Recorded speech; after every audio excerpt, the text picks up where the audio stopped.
बोलिए सद्गुरुदेव की जय। परम सम्मान्य सज्जनों एवं भक्तिमय माताओं, जिनके साथ जीना होता है, जिनके साथ रहना होता है, उनके स्वभाव को देख करके उनके साथ व्यवहार करना पड़ता है। क्योंकि व्यक्ति अपने साथ में स्वभाव और रुचि लेकर के आता है और वो स्वभाव और रुचि को बदलना बहुत कठिन होता है।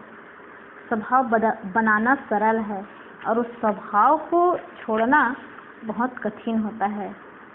एक बार महात्मा गांधी भाषण दे रहे थे कि ब्रह्मचर्य का पालन करना चाहिए, झूठ नहीं बोलना चाहिए, सत्य धर्म का पालन करना चाहिए, विनम्र होना चाहिए। तो एक 60 साल का बूढ़ा व्यक्ति सामने बैठा हुआ था। उन्होंने कहा, ऐसे उपदेश देते देते 2000 साल हो गया है। कई महात्मा आए और गए, ऐसे उपदेश देते रहे, लेकिन किसने सुधार किया है? महात्मा गांधी ने कहा, स्वभाव के सुधार में 2000 साल भी कम है। स्वभाव बनाना सरल होता है और स्वभाव के सुधार में तो 2000 साल भी कम होता है। किसी का स्वभाव अच्छा खाने के लिए, किसी का स्वभाव अच्छा पहनने के लिए, किसी का स्वभाव घूमने फिरने के लिए।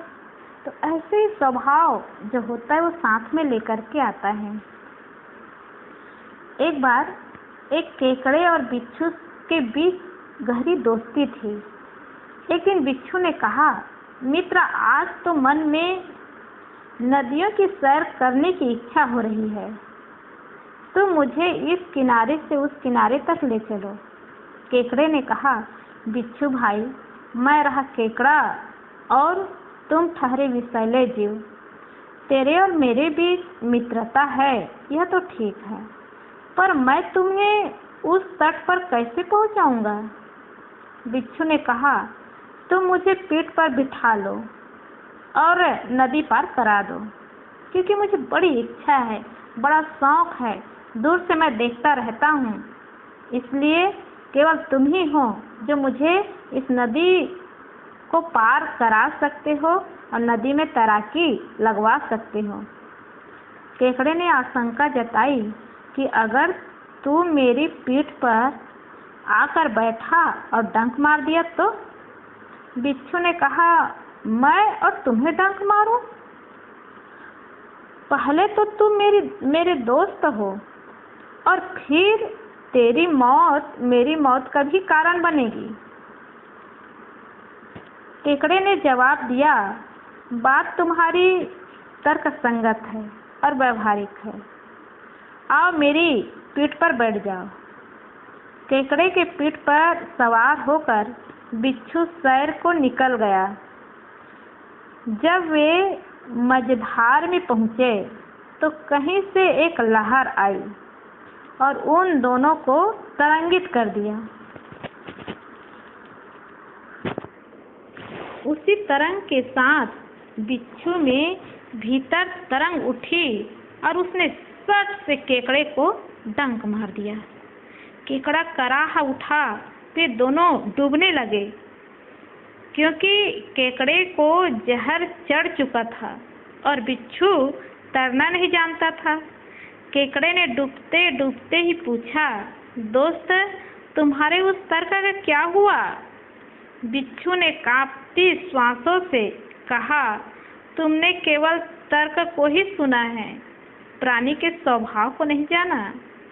विज्ञान की बातें थी और यह मेरा स्वभाव है। इसी प्रकार जब तक व्यक्ति की अंतर्दृष्टि में ही जहर भरा हुआ है, बाहर से चाहे जितनी चरित्रता और सच्चरित्रता की बातें कर ली जाए, सब राख के ऊपर लिपा पोती होता है। इसीलिए किसी से रिश्ता जोड़ना होता है तो लड़के लड़की को ही नहीं, उसके स्वभाव को देखा जाता है, रहन सहन को देखा जाता है, बात व्यवहार को देखा जाता है। इसलिए जीवन में सबसे बड़ा काम करना है अपने स्वभाव का सुधार करना। बिच्छू के जैसे स्वभाव वाले व्यक्ति से मित्रता करे तो कभी न कभी डंक मारेगा ही।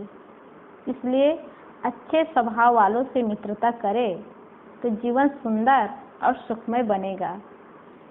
क्योंकि कहते हैं दोस्ती जिंदगी होती है, संगति जिंदगी होती है, दोस्त दोस्त का अभिन्न अंग होता है, और इतना ही नहीं, दोस्त दोस्त का भगवान होता है।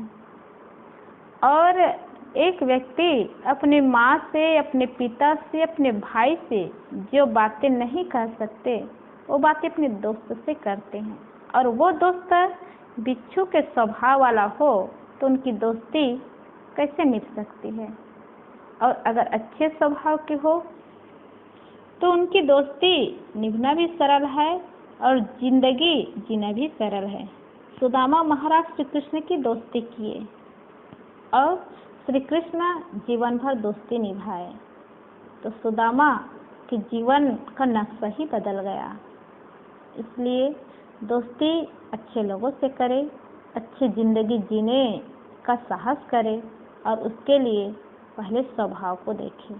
माता पिता भाई बहन का चुनाव हम अपने हाथों से नहीं कर सकते, वो अपने कर्म के अनुसार होता है, लेकिन दोस्ती का चुनाव अपने हाथ के ऊपर निर्भर करता है, अपने जीवन के ऊपर निर्भर करता है। इसमें हम स्वतंत्र हैं। इसलिए अच्छी दोस्ती का चुनाव करें और अच्छा जीवन जीना शुरू करें, तो ये जीवन की सफलता होगी और इसी से हमारा स्वभाव बन सकता है। बोलिए सद्गुरुदेव की जय।